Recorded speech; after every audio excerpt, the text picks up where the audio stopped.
Le conseil que je pourrais donner, c'est vraiment de se faire plaisir. Avant tout, de vraiment d'être à l'aise avec le sujet, c'est ça le plus important déjà. Là où il faut faire attention sur le dossier de candidature, c'est que déjà il faut penser aussi au temps, parce que finalement les deux desserts sont à faire dans un temps imparti, donc il faut penser à ça. Après, il y a le côté visuel forcément qui va forcément taper en premier quand on va regarder nous la feuille de candidature. Après, moi finalement le visuel m'importe pas peu, mais ce que je veux regarder, c'est vraiment la profondeur dans la recette finalement, avec voilà, est-ce que le candidat a essayé de me faire ressentir quelque chose rien que sur la lecture de son dossier et qui ait vraiment du sens, parce que si le candidat a mis quelque chose juste pour faire du visuel, ça c'est pas forcément ce qui m'intéresse. Moi, ce que je veux, c'est qu'il y ait du goût, rien que déjà en lisant la feuille, il y ait du goût.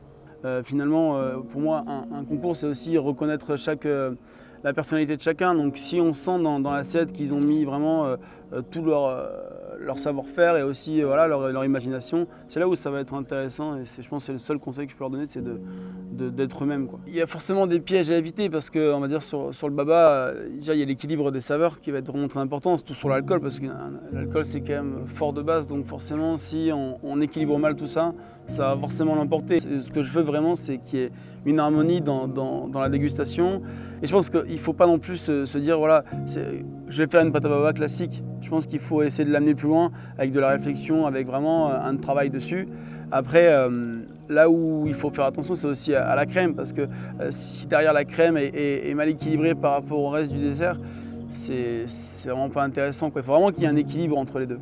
Il y a une difficulté sur la réalisation de ce dessert, parce que en soi, finalement, le thème est assez vaste, mais moi, où je vais attendre quelque chose des candidats, c'est que je veux vraiment qu'il y ait un travail sur le fruit, qu'on sente qu'il y ait eu une réflexion, qu'il y ait eu vraiment de se dire, mais ça, on ne l'a pas encore fait, je veux faire ça. Le concours s'appelle Création et Saveurs, donc forcément, je veux de la créativité, et pour moi, ça n'aurait pas de sens si on reprend ce qu'on a déjà fait par le passé et qu'on remet la même chose dans une feuille. Il n'y a pas d'intérêt. Ce que je veux, c'est vraiment qu'ils se surpassent et qu'ils aillent chercher des choses qu'on n'ait jamais vues ailleurs. Déjà, le concours Création et Saveurs, fait partie des grands concours français. De toute façon, on le voit, hein.